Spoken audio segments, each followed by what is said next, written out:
gente, hoy vamos a hablar de Bertrand Russell. Bueno, Bertrand Russell fue un matemático, escritor, filósofo, en fin, un poco de todo.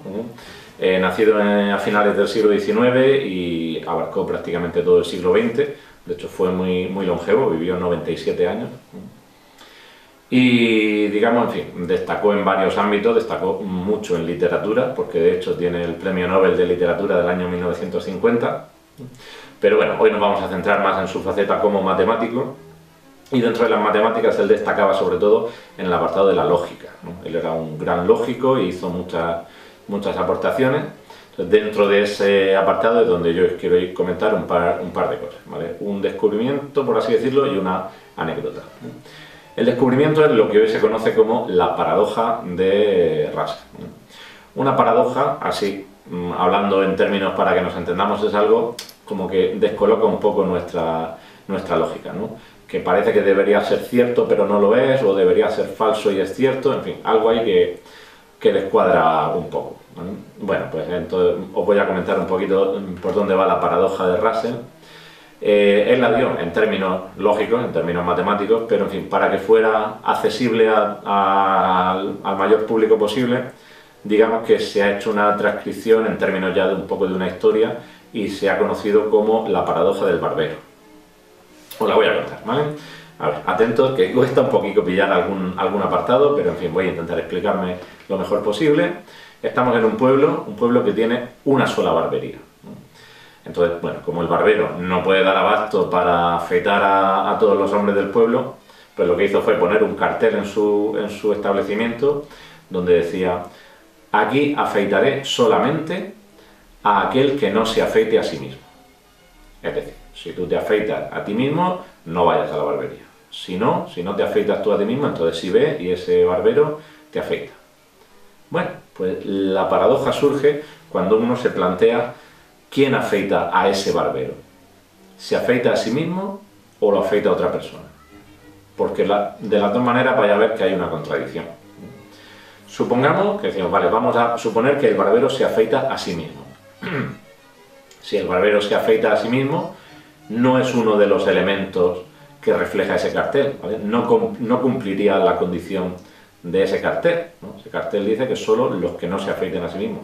Si suponemos que el barbero se afeita a sí mismo, no cumple la condición del cartel, por lo cual el barbero no lo afeitaría. O sea, el barbero no se afeitaría a sí mismo, pero habíamos dicho que sí que se afeita a sí mismo. Algo no cuadra ahí, ¿no? Si hemos dicho que el barbero se afeita a sí mismo, pues entonces el barbero no debería afeitarse a sí mismo. Contradicción, ¿no? Y luego al revés, si suponemos que el barbero no se afeita a sí mismo, entonces es uno de los candidatos que dice el cartel, ¿no? Si no se afeita a sí mismo, entra dentro de ese grupo de personas que definía el cartel. Por tanto, si entra dentro de ese grupo de personas, debería afeitarlo el barbero, que es el mismo. Por tanto, sí se afeitaría a sí mismo. Y si suponemos que no se afeita a sí mismo, llegamos a la conclusión de que sí que debería afeitarse a sí mismo. Con lo cual, vuelve a haber una contradicción, ¿vale? Un poco ahí de reflexionarlo, así a lo mejor os puede pillar un poco de sopetón, pero bueno, si lo pensáis un poco, según esa condición, ¿debería o no debería afeitarse el barbero a sí mismo? Bueno, pues no cuadra. O sea, por eso se llama una paradoja, porque es algo que lo mires por donde lo mires, contradice, hay algo que choca, ¿vale? Bueno, sin meternos mucho en contenido muy matemático, digamos que esto pasa porque hay unos ciertos conjuntos que son un poco particulares, que son los conjuntos que se contienen a sí mismos como elemento. O sea, un conjunto y el propio conjunto es un elemento de ese conjunto. Bueno, qué retorsión esto, ¿verdad? A ver, un pequeño ejemplo.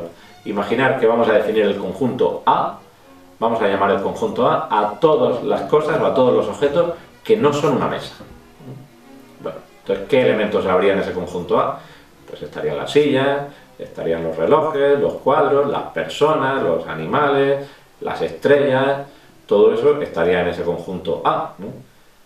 Pero el conjunto A, el propio conjunto A, no es una mesa, es un conjunto, no es una mesa. Por tanto, el propio conjunto A debería estar dentro del conjunto A. Bueno, pues ese tipo de conjuntos así un poco peculiares son los que originan ese tipo de problemas. En fin, luego ya se solucionaría pues, ajustando mejor la definición de conjunto, de tipos de conjuntos, etcétera. Pero bueno, digamos que viene de ahí ese tipo de paradoja. Bueno, y ya por despejar un poco la mente os cuento la anécdota, que esta ya no hay que pensar tanto, esta ya más divertida. Parece ser que un día estaba dando una charla sobre lógica matemática.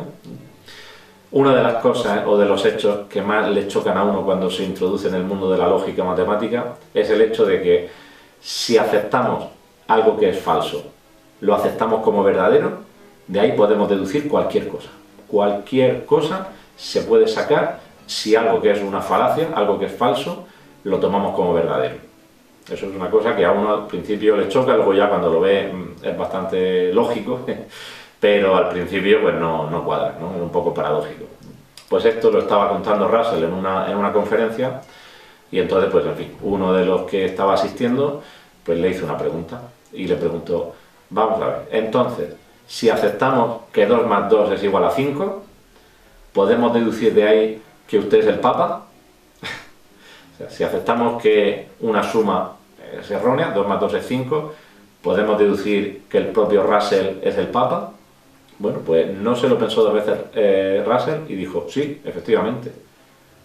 El que le hizo la pregunta se quedaría así un poco parado y Russell se lo justificó de la siguiente manera. Vale, suponemos que 2 más 2 es igual a 5. Tomamos esa igualdad y en las dos partes de la igualdad le vamos a restar 3. 2 más 2 menos 3 igual a 5 menos 3. Hacemos esa operación y entonces nos quedaría que 1 es igual a 2. ¿Vale? Si lo primero era cierto, esto también. 1 es igual a 2. Pero como el Papa y yo, esto lo dijo él así, como el Papa y yo somos 2 personas y 2 es igual a 1, el Papa y yo somos una persona, por tanto somos la misma persona, por tanto yo soy el Papa. ¡Ole! ¿Habéis visto? ¡Ay, qué crack! Era Russell. En términos modernos lo llamaríamos así, un crack. A día de hoy, si pasa eso, yo me sospecharía que eso era una pregunta ya y un pequeño chiste que estaba ya ensayado y que estaba preparado, pero yo creo que en aquella época no se llevaban tanto estas cosas.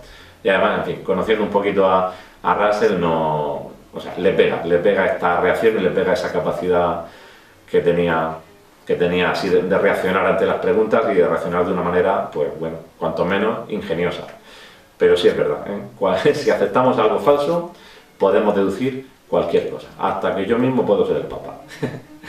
Bueno, curiosa anécdota, ¿verdad? En fin, espero que os haya gustado conocer un poquito a Russell, por lo menos en su faceta matemática, y nos vemos en el próximo. ¡Hasta el próximo vídeo, gente!